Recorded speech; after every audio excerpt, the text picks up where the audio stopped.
जय श्री कृष्णा दोस्तों। हिंदू पौराणिक ग्रंथों में अनेक श्रापों का वर्णन मिलता है। हर श्राप के पीछे कोई न कोई कथाएं ज़रूर मिलती हैं।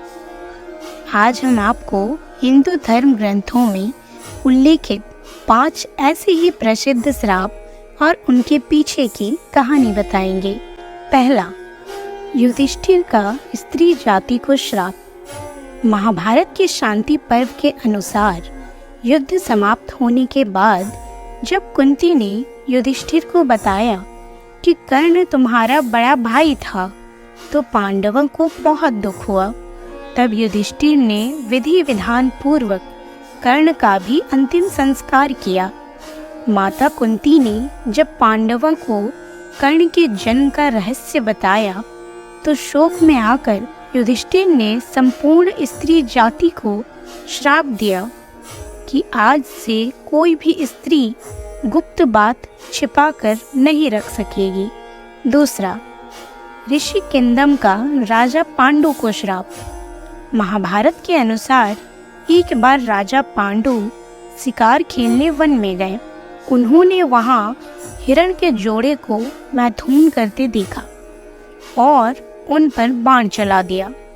वास्तव में वो हिरण और हिरणी ऋषि किंदम व उनकी पत्नी थी।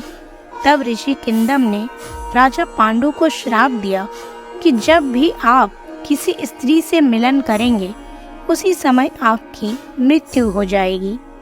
इसी श्राप के चलते जब राजा पांडु अपनी पत्नी माद्री के साथ मिलन कर रहे थे, उसी समय उनकी मृत्यु हो गई।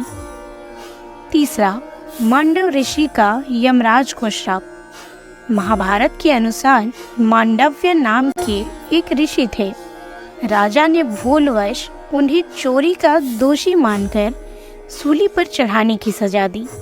सूली पर कुछ दिनों तक चढ़े रहने के बाद भी जब उनके प्राण नहीं निकले, तो राजा को अपनी गलती का एहसास हुआ और उन्होंने ऋषि मांडव्य से क्षमा मांगकर उन्हें छोड़ दिया।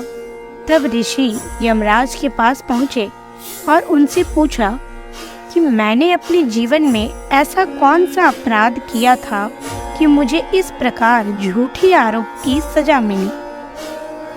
तब यमराज ने बताया कि जब आप 12 वर्ष के थे, तब आपने एक फतिंगे की पूंछ में सीख चुभाई थी। उसी के फल स्वरूप आपको यह कष्ट सहना पड़ा। तब ऋषि मांडव्य ने यमराज से कहा कि 12 वर्ष की उम्र में किसी को भी धर्म अधर्म का ज्ञान नहीं होता। तुमने छोटे अपराध का बड़ा दंड दिया है, इसलिए मैं तुम्हें श्राप देता हूँ कि तुम्हें शूद्र योनि में एक दासी पुत्र के रूप में जन्म लेना पड़ेगा। ऋषि मांडव्य के इसी श्राप के कारण यमराज ने महात्मा विदुर के रूप में जन्म लिया।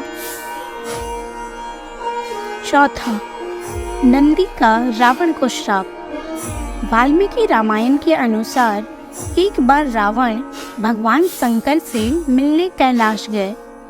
वहां उसने नंदी जी को देखकर उनके स्वरूप की हंसी उड़ाई और उन्हें बंदर के समान मुख वाला कहा। तब नंदी जी ने रावण को श्राप दिया कि बंदरों के कारण ही तेरा सर्वनाश होगा। पांचवा, कद्रू का अपने पुत्रों को श्राप। महाभारत के अनुसार ऋषि कश्यप की कद्रू व विंता नाम के 2 पत्नियां थी। कद्रू सर्पों की माता थी, वो विंता गरुड़ की। एक बार कद्रू व विंता ने एक सफेद रंग का घोड़ा देखा और शर्त लगाई। विंता ने कहा कि ये घोड़ा पूरी तरह सफेद है, और कद्रू ने कहा कि घोड़ा तो सफेद है, लेकिन उसकी पूंछ काली है। कद्रू ने अपनी बात को सही साबित करने के लिए अपने सर्प पुत्रों से कहा कि तुम सभी सूक्ष्म रूप में जाकर घोड़े की पूंछ से चिपक जाओ, जिससे उसकी पूंछ काली दिखाई दे और मैं शर्त जीत जाऊं। कुछ सर्पों ने कद्रू की बात नहीं मानी।